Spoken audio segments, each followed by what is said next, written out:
get started? Okay, let's start with chicken. Rob? Good evening, name's Robert Dodig. I am well. I have no time constraints. We have Horace McIntosh, our attorney, is missing. And Dr. Martin is missing. Yes.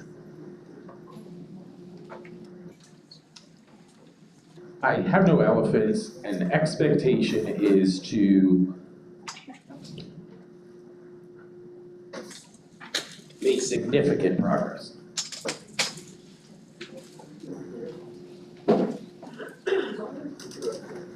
My name is Elizabeth Brinkley. I'm very good. I have no time constraints. Missing has been noted. No elephants.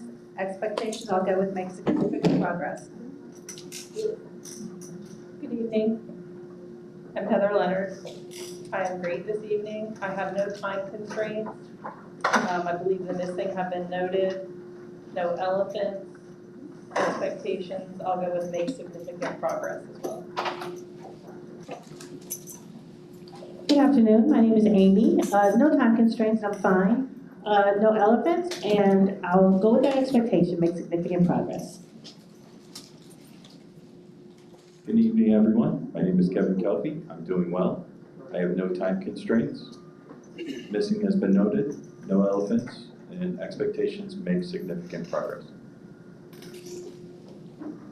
Good evening, I'm Mike Gatewood. I'm doing great. I have no time constraints. Missing is noted, no elephants, expectation, make significant progress.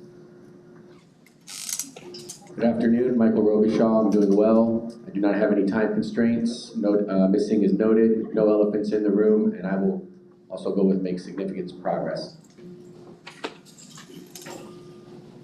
Good afternoon, Carl Burnside, Principal of Dunbar High School.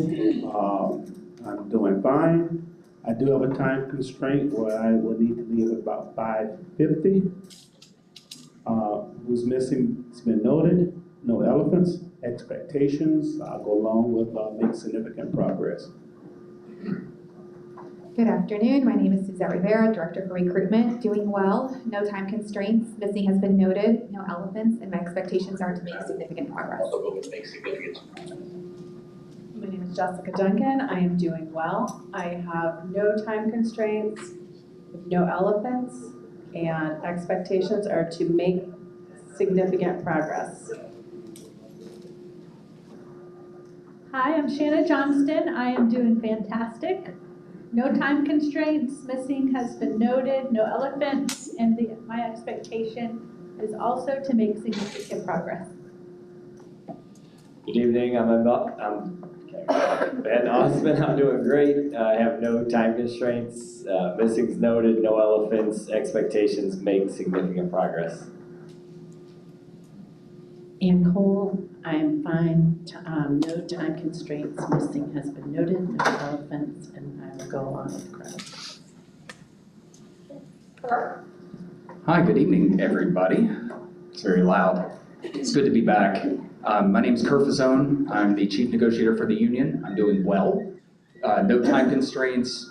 Missing, we have Mario missing. I think that's it from our side. I don't have any elephants. I see plenty of them in the crowd.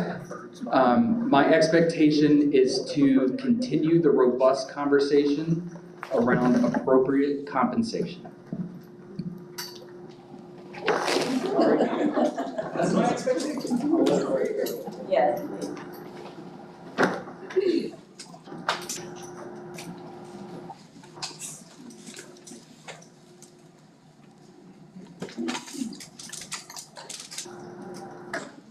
Okay, Kevin, go ahead.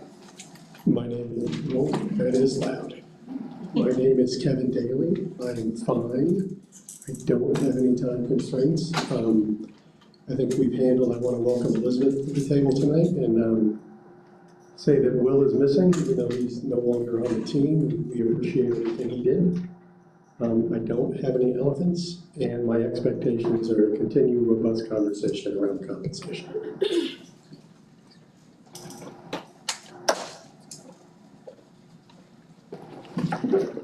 Hi, I'm Jill Castellano. I am a teacher at Cypress Lake Middle School, and I'm also the vice president of TALC. I have no time constraints. We've already noted who's missing. No elephants at this time, and my expectations are to continue robust conversation around compensation.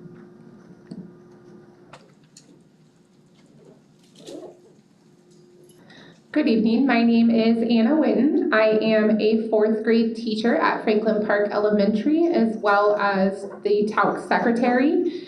I'm doing well. I have no time constraints, missing is noted, no elephants, and I would also like to continue the robust conversation around compensation.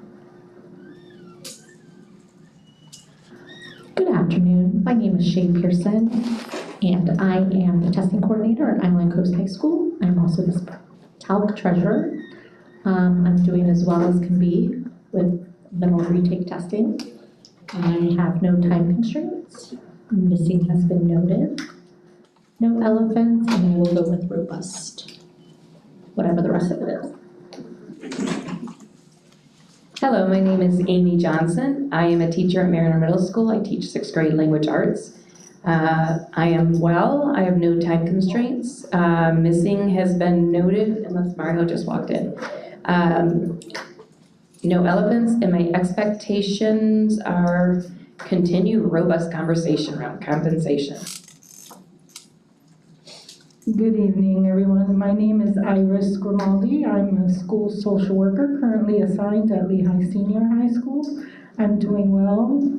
I have no time constraints. Missing has been noted. No elephants. And again, I'd like to continue a robust conversation around compensation. Good evening, my name is Louis Fisher. I'm the director of bands at Gateway High School. I'm a bit tired and sleep deprived. I have no time constraints. Missing has been noted, no elephants, and my expectations are to get questions answered. Good afternoon, I'm Christina Starrett. I'm a K-5 art teacher at Tortuga Reserve Elementary School, doing well tonight. No time constraints, missing's noted, no elephants. Expectation is to continue the conversation. Good evening, my name is LaShonda Hutchins Colon, and I'm the grades 3 through 5 math coach at Franklin Park Elementary, and I'm okay today. I have no time constraints, the missing has been noted, and my expectation is to continue robust conversation around compensation. My name is Heather Rodriguez-Wibbles. I'm the school counselor at Calusa Middle School. I'm fine, I have no time constraints, missing is noted, elephants over there. I expect to continue the robust conversation and get some answers.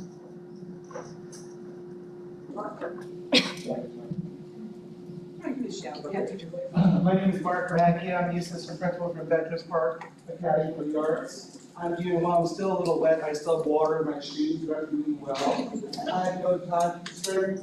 Missing is noted. There are no elephants. So my expectation is significant progress. I'm Amy French, I'm doing well. I don't have any time constraints, nor do I have any elephants, and my expectations are to help you all meet all of your expectations. And good afternoon, I'm Donna Munster. I'm doing well with no time constraints, and my expectation is to help you achieve all your expectations. And with that, we did receive minutes last week. Does anybody have any corrections or deletions to the minutes? First. I just have a question. Page 2, 4th bullet, and maybe this was because I was missing last time and watching online. It says, would it include TALC executives? Who are TALC executives? So is it the president? Okay, I can live with that. That's fine.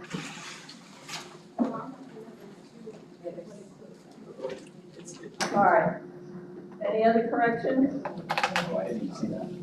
Amy? All right. Same bullet that Kerr just mentioned, the 4th one. It says, would it include twice in a row? So just delete one of them. Anything else? The third bullet, just some wordsmithing with the sentence, outside vendor to do salary report because they are larger, they have a larger team and can do it more quickly. So outside vendor to do salary report because they have a larger team and can do it more quickly. Okay. All right, and then the last bullet on that page, total compensation doesn't need to be capitalized. Page 2. Sorry.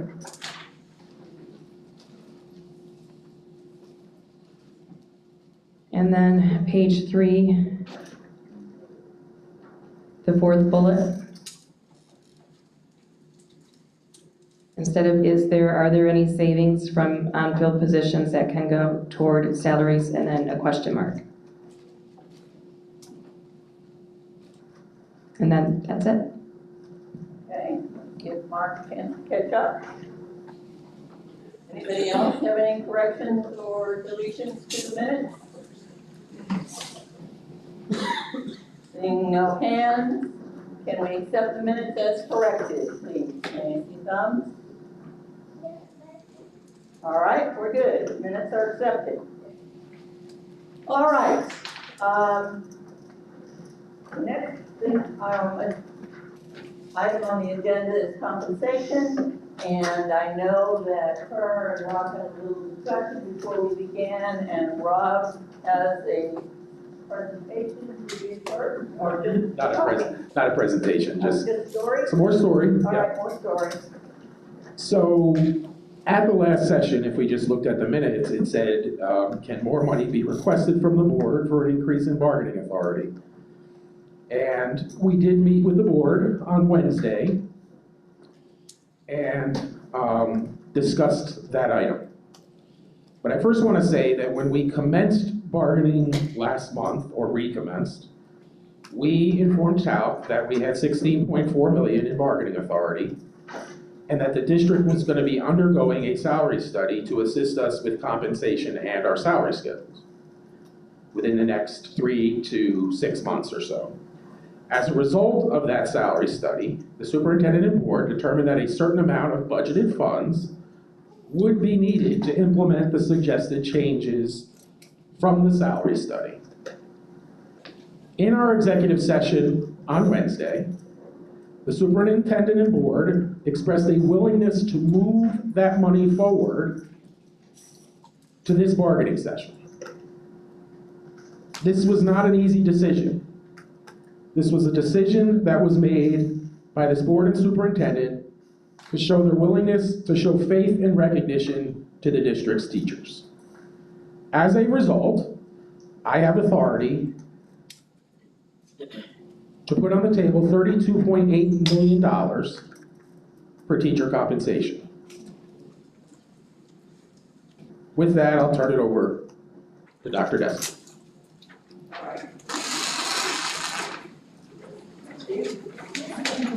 I think Rob really covered the message and covered it well. The additional dollars that we have on the table now for bargaining authority were a total of $32.8 million. Those additional dollars were originally allocated in the budget for a reaction to the salary schedule study. The salary schedule study is still very, very important based on all of the interest that we've outlined up to this date. But the board, the superintendent, and the district team heard the concerns, and heard all of the conversation that we had here at the table, and listened and changed some course. The salary schedule study, of course, will still move forward, and so we still have much conversation to have at that time when that takes place. But given the conversation that we've had, the circumstances that we have now, with all of the story that we told, so we know all of that information, today's bargaining authority that Rob just told us, $32.8 million, all that conversation brings us basically to where we are today. Thank you, Amy. Anybody else? All right, over here, Kurt, or did you want to do a presentation? Shay has a question. Okay, Jay? So in that 32.8 million, that does include the 7.5 million TISA money? That's correct. And then how much has to come off of that for tax withholding, FRS, those types of things? I think that depends on how we decide to provide well, let's put it this way. We have to negotiate how we're gonna spend the $32.8 million, correct? I mean, would you not agree? Okay. So I think withholding depends on how, everybody's different, obviously. I can have payroll talk, generally speaking, about that, but the devil in this now is in the details. So that's what we have to get to work on. Well, last year when we were discussing compensation.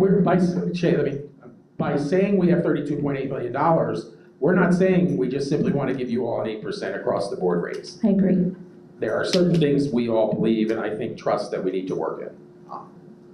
I don't disagree with that. I'm just asking because in years past, a number has been put out. I know personally on my first year on the bargaining team, I went through and used that money, and then when we presented, it was kind of like, wait, hold on, this much has to kind of come off because that has to go towards these other things. So that was just where my question was going to.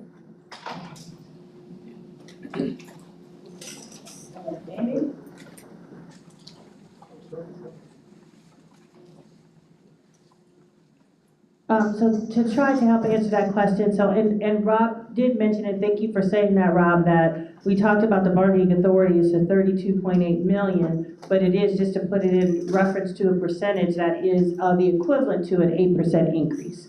The equivalent to. Now, how we bargain it is, maybe a different story, but it's equivalent to an 8% increase. You were asking about the benefits, and anything, however we bargain into it, the cost of that, if it's a cost that includes a benefit that is a retirement or Social Security, that would enter into the picture in the calculation of how much an option costs.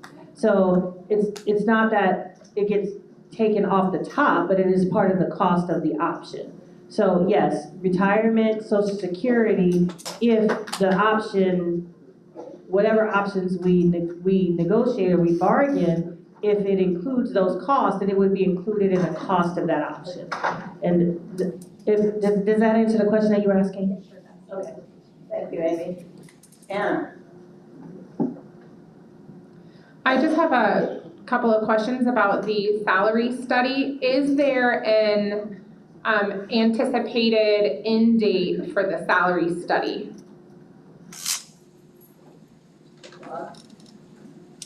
So we had the interviews with the two companies that were the finalists last week. So the company has been chosen, but that still has to go to the board. Their contract has to be negotiated.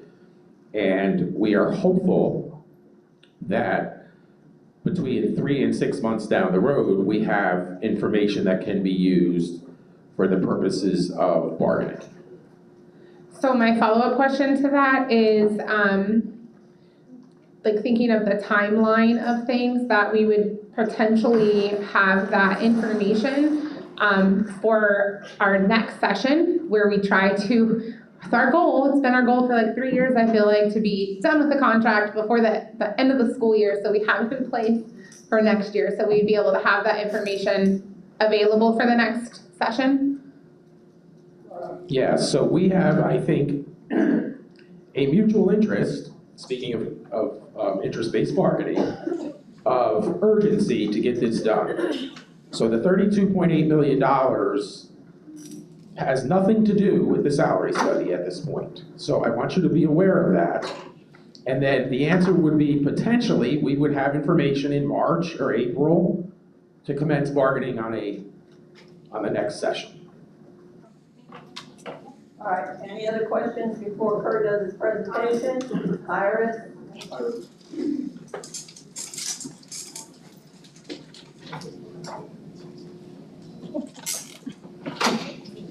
I'm just wondering, what is the proposed budget for the salary study?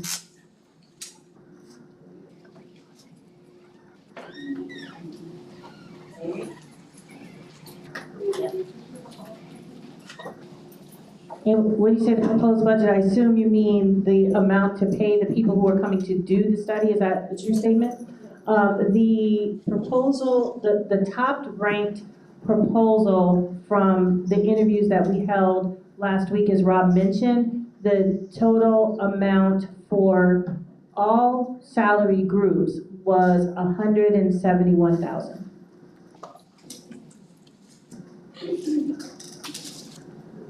Thank you. I think it was mentioned last week, coming out of the development line item.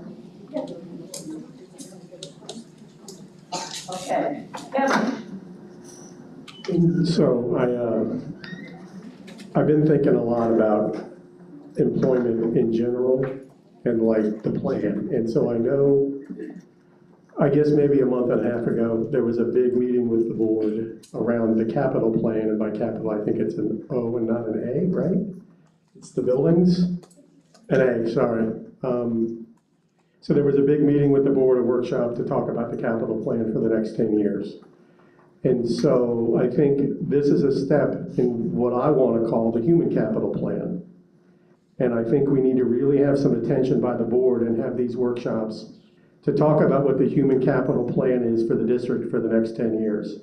And this is probably a step in the right direction to get people to be able to live where they work and not necessarily have to have second and third jobs. So I look forward to kind of being involved on a human capital plan idea.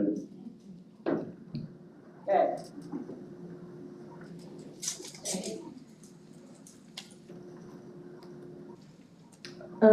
Thank you for that. I completely agree because human capital is the biggest piece of everything we need to make this district run. So absolutely, and I would submit that I believe as far as a human capital plan, and if we hadn't necessarily called it as such, I believe that that conversation, that move forward towards that, it has been happening for some time, and one of the big steps towards that was last year when the bargaining teams and the board made a big step towards the additional compensation package that included a big bump in the benefits for dependent care. So I think that human capital conversation, as you so aptly called it, is absolutely right on time and has been going on for some time, understanding what the importance is of it. Thank you. All right, Kerr? Before we proceed, I just need a 15-minute caucus with our team, please. Okay. Please go.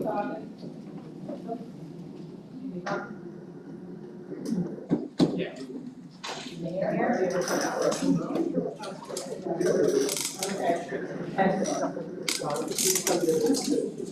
Yes.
substantial amount of money that's put on the table, and we had a pretty quick discussion about it, ready to move forward. Thank you. Rob? Yeah, we did discuss the urgency of now, so to speak. So once we move along here, we'd like to discuss calendar to try to move some things along potentially. Okay, thank you. Now, Kerr, I believe you had something. Got it? Okay, let's get it set up, and if you need help, Elizabeth can help.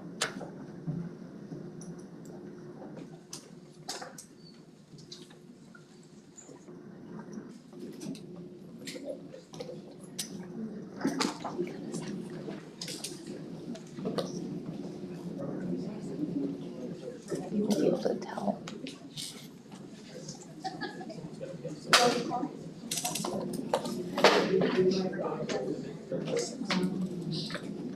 Okay, Rob? Yeah, we have not, and one of the other things we talked about in our caucus, I don't think we've done interests for compensation. So I don't either. that might be something we want to do. Right. I thought I'd let Kerr do the presentation. We talked about that too while you guys were in caucus. So I think we're going to let Kerr do his thing first, and then we'll do interest before we start getting into options.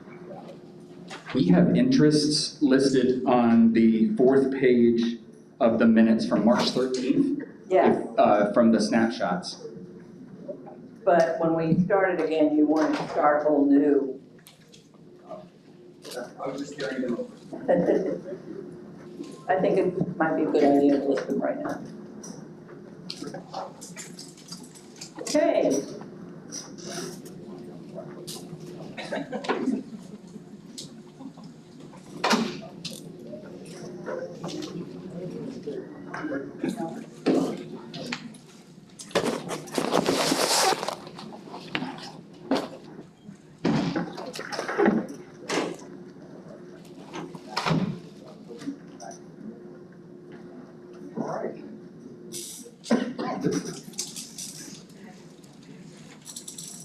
All right, so I appreciate you indulging us. We kind of did a little salary study of our own and just wanted to walk through.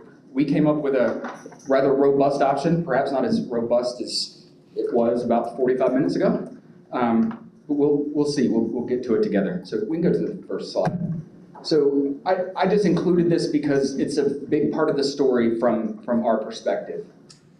We've been talking about fund balances for the last few weeks, and this chart simply shows the assigned and unassigned general fund balance for the school district of Lee County over the last, 7 years or so, and shows that on average, we've added to the fund balance, the board has added to the fund balance $71.8 million a year for 7 years. That's the money that is up for grabs for sake, assigned and unassigned in the fund balance. This is a graph that shows how the fund balance has changed over time. I'm going to step up just for a second because I'm colorblind and I don't want to tell you the wrong colors. This one shows the 3% statutory minimum. We all agree that 3% is probably not the best place to be. After it drops below 3, the state starts getting into our business. You see the assigned, the district summary budget, this is how much was budgeted, and this is how much was left after the end of the year. When you see our proposal, we're not asking for all of this. I think we're asking for about this little piece up there that still keeps you comfortably over that 3%. And on the next one, you'll see it in terms of percentages. Still, the 3% fund balance is by statute. The district's about 15% or so, in our calculation here. And again, it's steadily climbed over the past 4 or 5 years. Thank you, Kevin. Here are the 10 largest districts in the state. I organized it by the number of students above our baseline. So you see Polk, Duval, Palm Beach. We actually are ahead of Pinellas now, which was a surprise to me.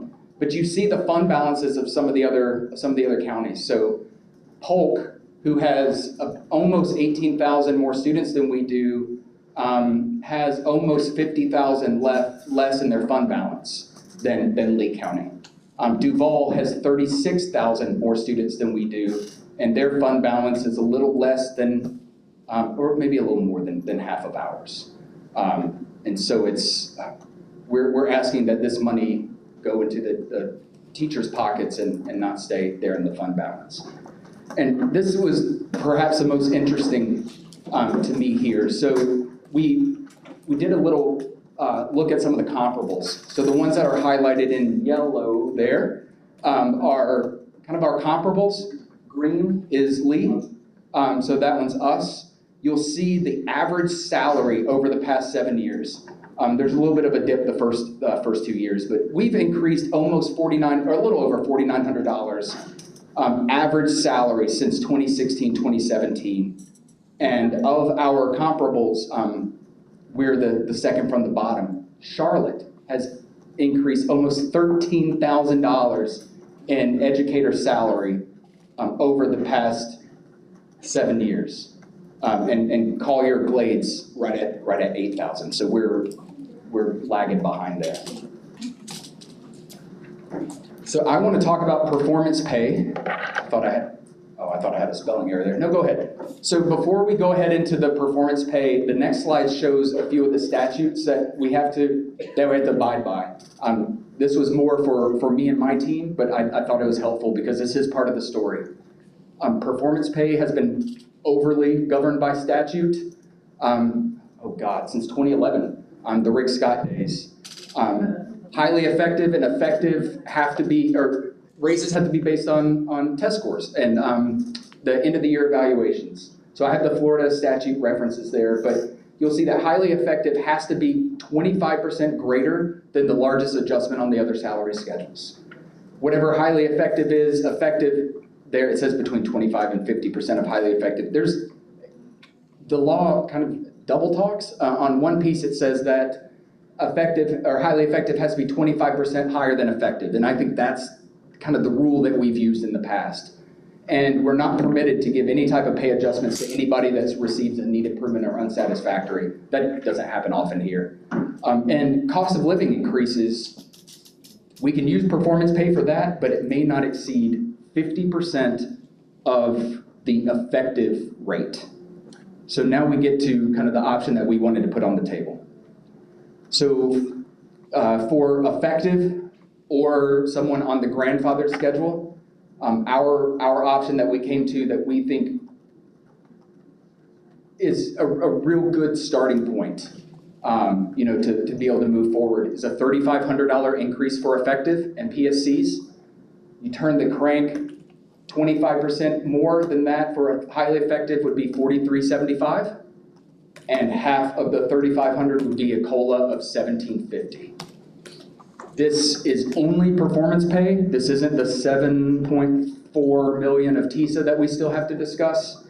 But if you go to the next slide, you'll see that this comes out to about $27.6 million, which is really, really close to the number that we were just discussing. And maybe you can help me kind of whittle this down a little bit. We've always in the past, when we didn't have test scores, kind of assumed that 80% of the population received an effective, about 20% or so was highly effective. So I think there's some wiggle room in those numbers there. And we estimated the cost of benefits right at 20% to get a little bit of a highball in there. But that's yes, and we may have some savings in here from folks that started after March 1st who don't have an evaluation. So this is just based on the data that the district gave us, August 12th, I believe. This is short and sweet.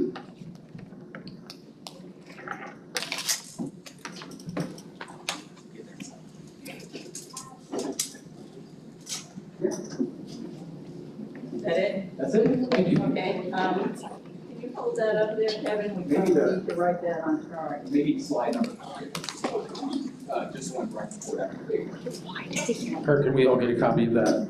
I can send it to you. Yeah. Yes, please. Thank you. And while Mark is writing that option down, we can work on interest. So that we can get things moving here. So our interest for compensation. Iris. Transparency. Okay, let Amy get the. Integrity. Okay.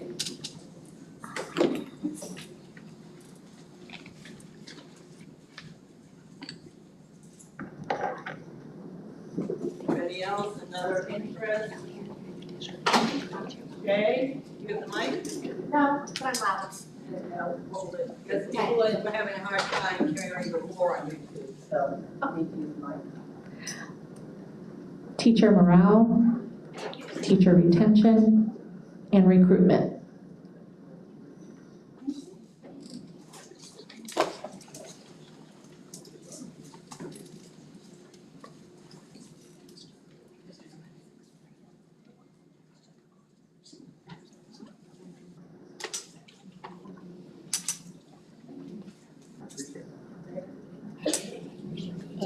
Student achievement.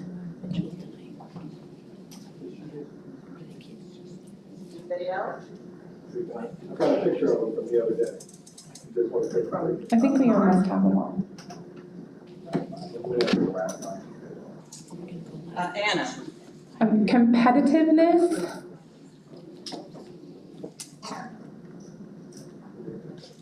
Anything else?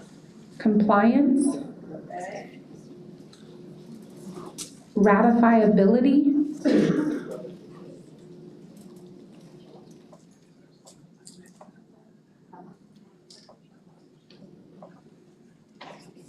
we have manageability up there. Not yet, but it will be.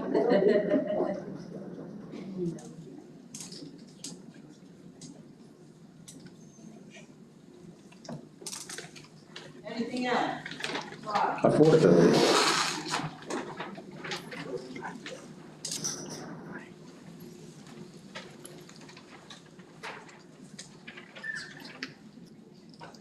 Anything else? All right, we can always add.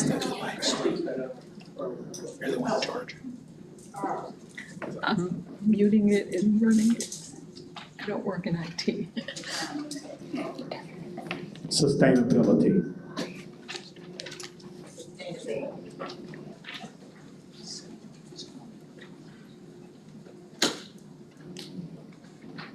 Anybody else? Okay. Compression. And that's an interest how? To try to maximize it as much as possible so that we don't have a shrink. Yes, please. Thank you.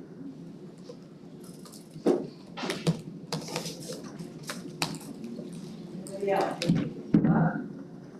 Urgency to get this done. Okay. Anybody else?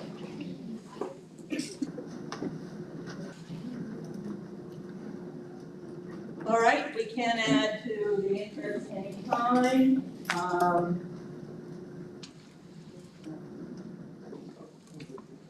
We have one option. We have other options. Anna, do you have an interest or a question? Question, okay. At the end of last bargaining session, we had requested for the salary graph that shows the compression that we've had in years past. Do we have that available? Yes, I believe we do. Okay, because that will help us as we are discussing and negotiating options. Or Yeah, let's make sure we have the right one. okay, all right. Rob, did you have something to say while we listen to that? Well, I do. I have an option, something that is an interest of ours and of the school board, which is to get the starting teacher salary to $50,000 a year.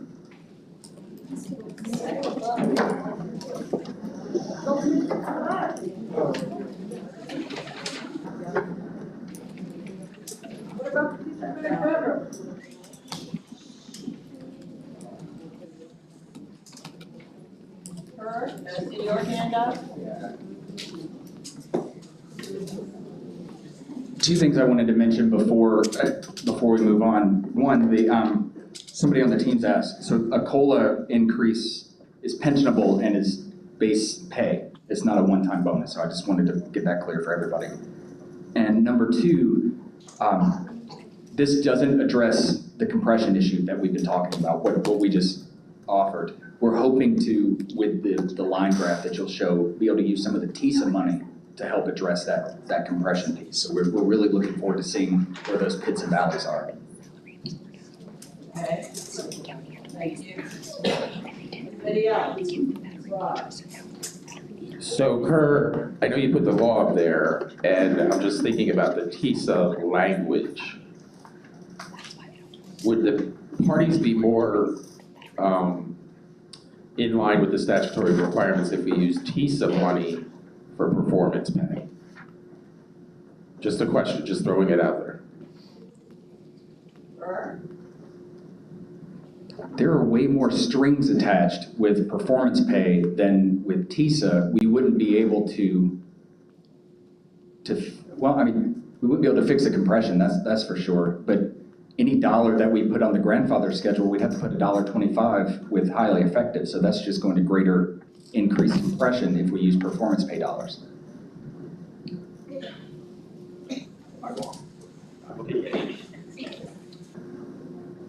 And it's our assumption that everybody's gonna get COLA, so the COLA adjustment would probably meet the district's requirement to increase base pay to 50 without creating your interest for 50, without creating more compression. Because if we just throw the bottom to 50 and then don't move everybody up by that amount, we've just created more compression. So the COLA gives everybody the same amount, moves the base to 50, above 50, I think, and spreads that compression. Oh, it's 50. Well, good job, Kurt. Good job, Kurt. Yeah, so that addresses that as well, but also passes that through the salary schedule, so we don't increase the compression that we've had to do by law over the past 5 or 6 years. Yeah, just a couple things.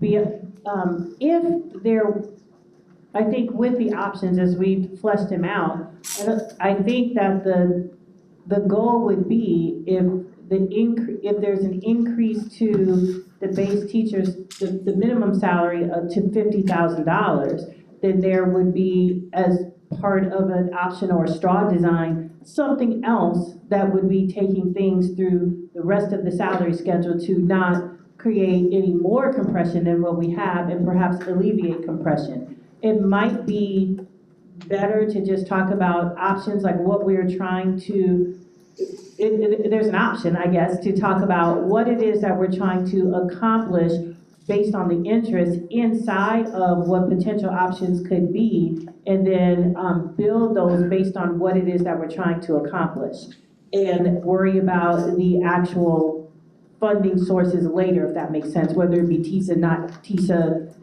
just figure out what our options are fitting inside the dollar amount, and then determining how basically those would fit in based on where the options carry us, would just be my thought process. Okay, everybody understand what you just said? Okay. Iris, pass the mic to Iris, whoever has it.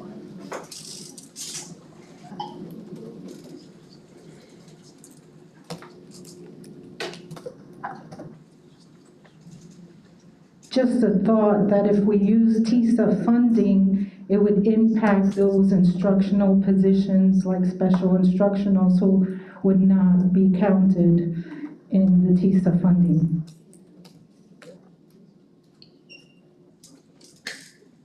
Yeah, we have the graph, if you want us to put it up. Would you like to see the graph? Sure. Okay, well, we're putting it up.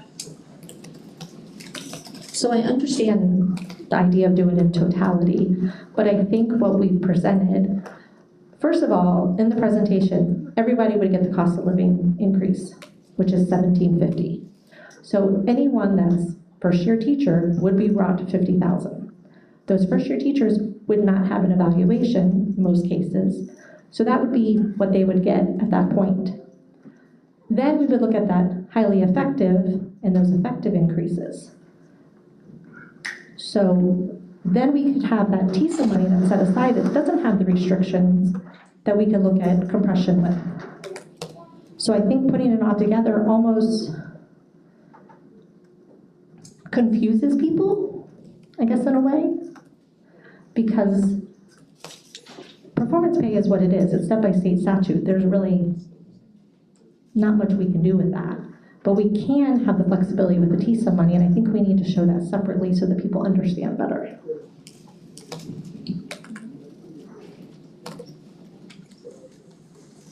All right, the chart is now up there. It's not the easiest to see from a distance.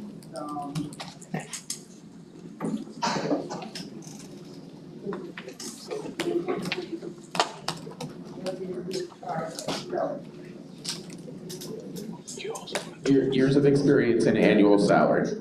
You also put it to the camera. Yeah, I mean, we put it. Here's X.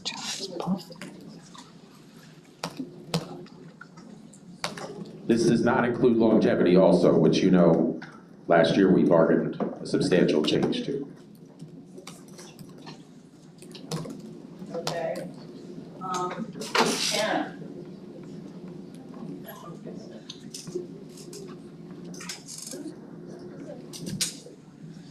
So one of my questions is, when we a few years ago had to start raising the base up to 4,800, there was a significant amount of teachers that their bottom was raised up to that 4,800. 48,000. Do we know at what point, like, say, was it like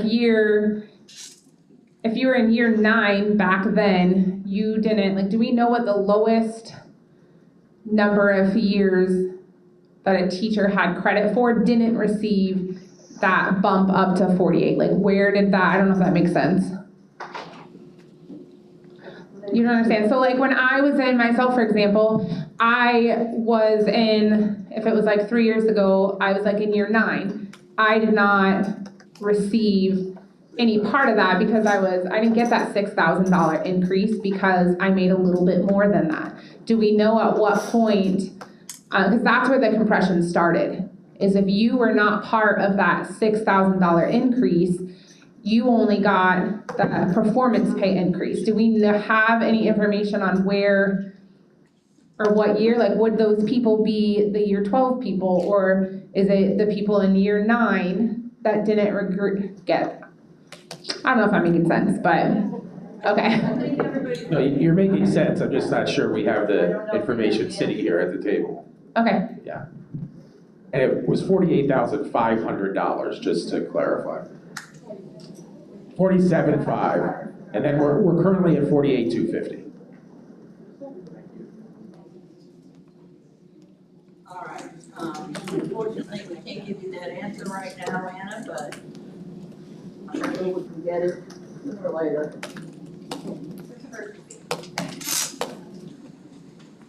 All right. Anybody else?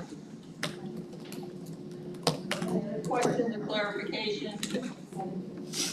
Rob, I saw your hand. So I have a question, which is, so KERS, your performance pay proposal is $27.6 million, is that correct? Okay.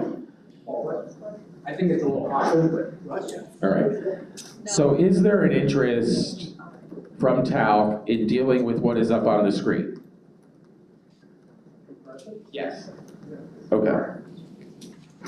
Did you model any of that, or you did? Okay. Can I let Amy have a question?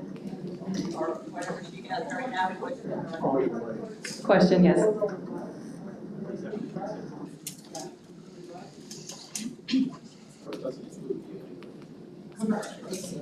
Sorry, go ahead, Amy. So I know that we increased longevity to sort of smooth out some of these dips and bumps. Do we have a graph that has the longevity in it with this? Because I think that would give us a more realistic picture of where everything is. Have a graph that shows that? No. Okay. Kerr? So we played around with TISA a little bit, and one option is a little messy. It kind of works. I don't really know. I'm not too convinced myself. But we looked at, because effectively everybody's on their own unique salary schedule now. Based on your evaluations, Kevin and I could start on the same day and have vastly different salaries. I was rated highly effective. So, I'm sorry. So we looked at if we could get to some sort of semblance of a placement schedule, what would that look like? And the only way that I could really get it to work was if we rounded everybody's salary up to the nearest 500. So anything, 48, you'd have 48.5, 49,000, 49.5, and effectively had $500 between steps and big quotes. For new hires, that spends about, based on my math, is about 1.6 million, and then trying to figure out how to divide up the rest. I'm not convinced that it addresses compression as much as I would like. Because it's TISA money, this is Kerr speaking, this isn't the team, I haven't floated this by the team. But then I started looking at what would happen if we use the rest of the money, say for anybody with 10 years of credible teaching experience or more, or 15 years of credible teaching experience, to help, they're gone now, but to help with those troughs and flat in the graph. We could use up the TISA money that way, all 7.4 or 7.5. But I think we would have to kind of place people on the schedule with some sort of nice range. That's better than steps. And then kind of go from there. But that was about as far as I got with TISA. The problem with rounding up to the nearest 500 is it's not entirely equitable. Some people get 2 pennies, some people get $400. That would be a lot different, swallowing that pill with the 3,500 effective and 4,375 highly effective, but that's still part of the story. All right, so the option would be to use the funds to. That wasn't really an option? Okay. It was just throwing something out there. Okay. All right, anybody else have any other options? That one was just food for thought.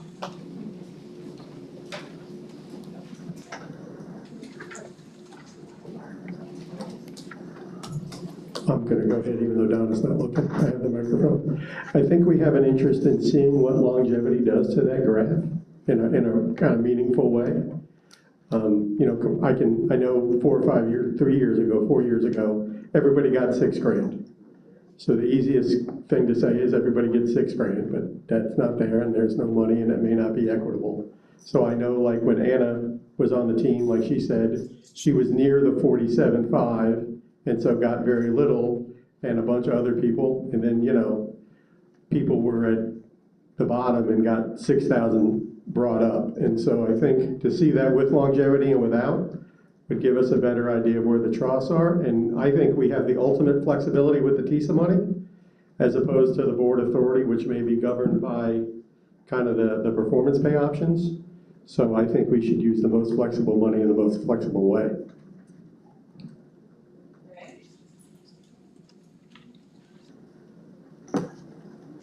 Anything else?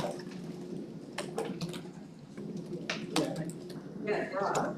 Yeah, I still need clarification on why the union believes that the TISA money is more flexible than general fund dollars from the board. 1 second.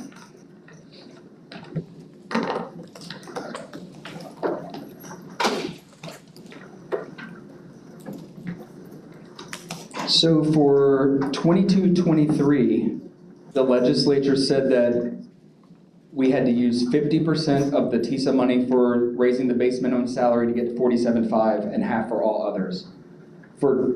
After you reach 47.5, the strings are off, and we have reached 47.5. The problem with board authority dollars is it's our understanding that all of those dollars fall under performance pay. which is governed by those percentages that I hate and that we have to live under.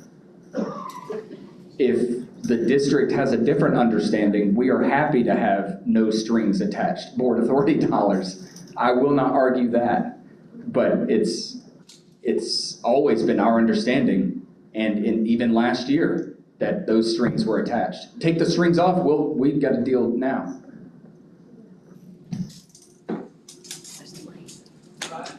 No, I appreciate your explanation. I think our group has to regroup on that issue. Because we were doing some modeling on our end, not necessarily at this point to produce this evening, but we were not considering that, frankly. So we were hopeful to put a significant dent in the compression issue, as opposed to a fairly significant amount of money towards performance pay, but a significant dent in the compression. I guess a clarifying question, make sure I understand right. So you believe that we have the flexibility in statute to use general fund dollars, board authority dollars for non-performance, for increases that are not deemed performance pay?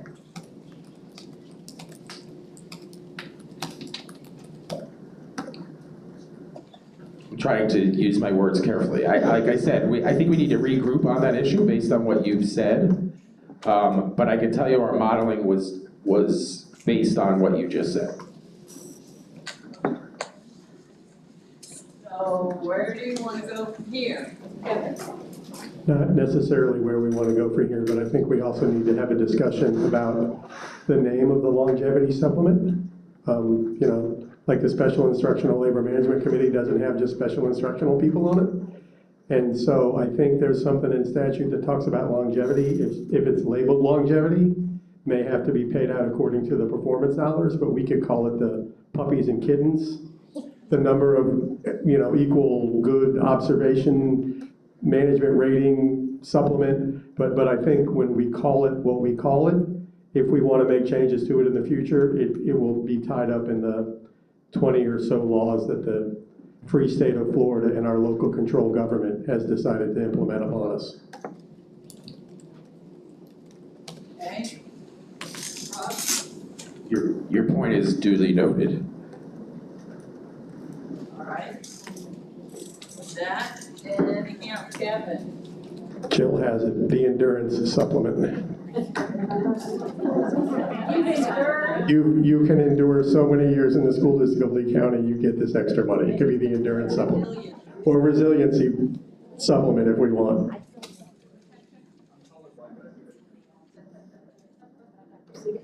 All right. Anything else?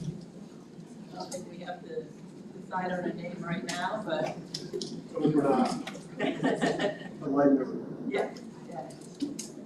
Okay, Rob. Yeah, so based on the information that we have provided on behalf of the board tonight, we would like to, and I know we have tonight, but I think, and it's no fault of anybody, I mean, this is sudden information and you had no idea up until 4 o'clock what we were putting out there. I think we need some time to come back with legitimate options based on the bargaining authority that's out there. And I think we can talk about things that we might want to consider tonight, but this is me basically prefacing that I think we need to bargain again sooner rather than 2 weeks from now. So I would agree with that, because don't we have the October 1st kind of sort of Damocles around the TISA money where they call the superintendent at Tallahassee and wag their finger at him, and then he blames us and we blame you, and the October 1st deadline is out there at least to have agreement. So I think, yeah, we need to look at something next week. that is out there, but that's secondary to my interest in getting money in teachers' pockets. I understand, me too, but I don't want the governor involved any more than he has to be. Fair enough. Anna?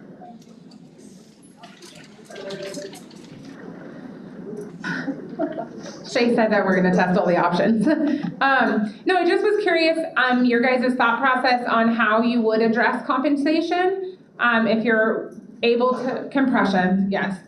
If you're able to share a little bit on that, because I know there's a group of employees that believe that another group of employees had a $6,000 raise when we had nothing. And so I know that it kind of starts there. I know it's so much more complicated than that. So I'm just curious, as we all have an interest in addressing it, how do we look at that graph and how do we, decide where it starts and who gets what and how do we address that? Oh, hey.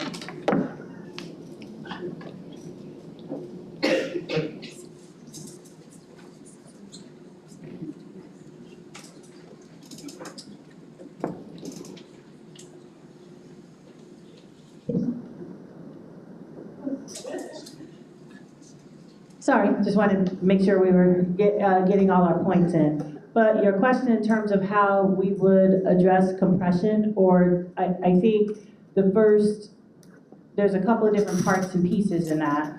First, it is, examining that graph that we were just talking about and looking at for everybody with their individual years of experience throughout the district, what the min and max is of a person in, if you and I both have 10 years of experience, what's the minimum range of that? What's the maximum? What's the median? And then looking at that all the way along from years 1 through years 52 or however many years people have here.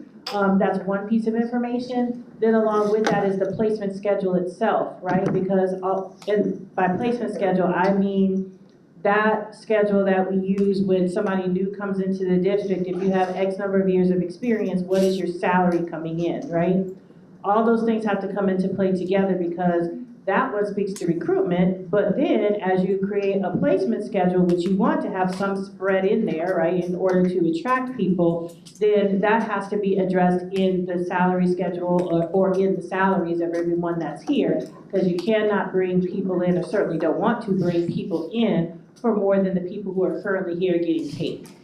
So those are the two major pieces of information that have to be kind of put together and modeled along based on the dollar amounts that we have available, based on how everybody lays out on the line, so to speak, in order to stretch that line out in different places where you would like for it to be stretched out.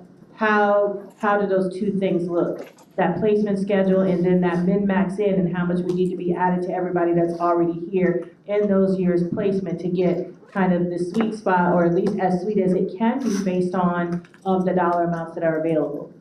So that is kind of what our process is, or what we have been using to try to see, what the deal is. So it would be that placement schedule, and then there has to be, of course, performance pay enters into that, right? Because if there's an adjustment to the placement schedule, then of course an adjustment in performance pay would be something also that's in consideration that might be or could be in addition. So that would be something that our people who are already here and have evaluations get that other people who are not here yet wouldn't be receiving right away. So that could be a further differentiation.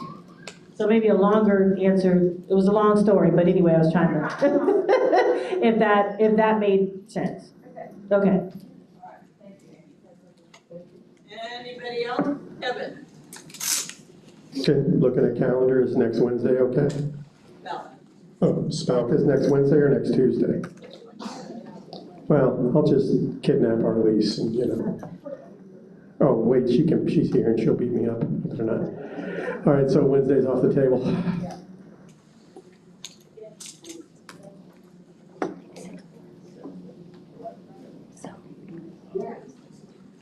Kerr brought up one of my great ideas, is an overnight bargaining session.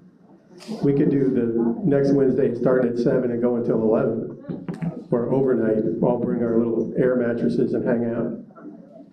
That sounds like a marvelous idea.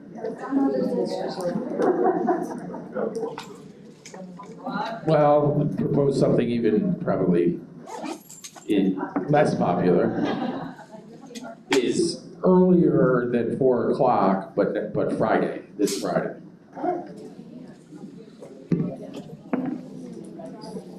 Friday is rough, and I also want to give employees the opportunity to attend.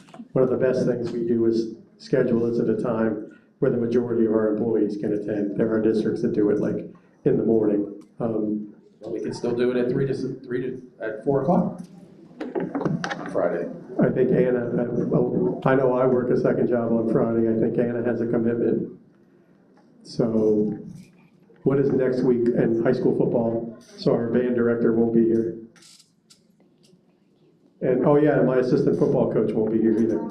And Carl can't be here probably, because his team will win no matter who they're playing. I don't want to curry favor, but his team will win no matter who they're playing. What about next Tuesday? I think that works for me. Let me see, but I'm me. 26th. Yeah, the only thing I have, I'm meeting with the social workers in the morning, but I'm good.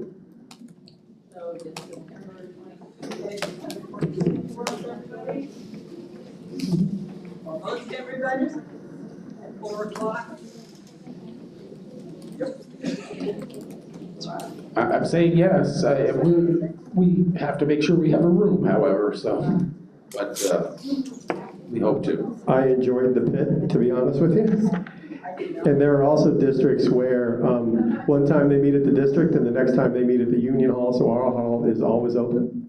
So if you really struggle for a room here, we could probably go over there. Okay. Even though it's not as big as this room, so we'd have to be a little closer, so, you know. Or we could talk to Mr. Matthews at South, they're just across the street. Yep. So we'll schedule next Tuesday, 26th. Hopefully we'll be able to get it to Kathy, and we'll find another, somebody will find another place for us.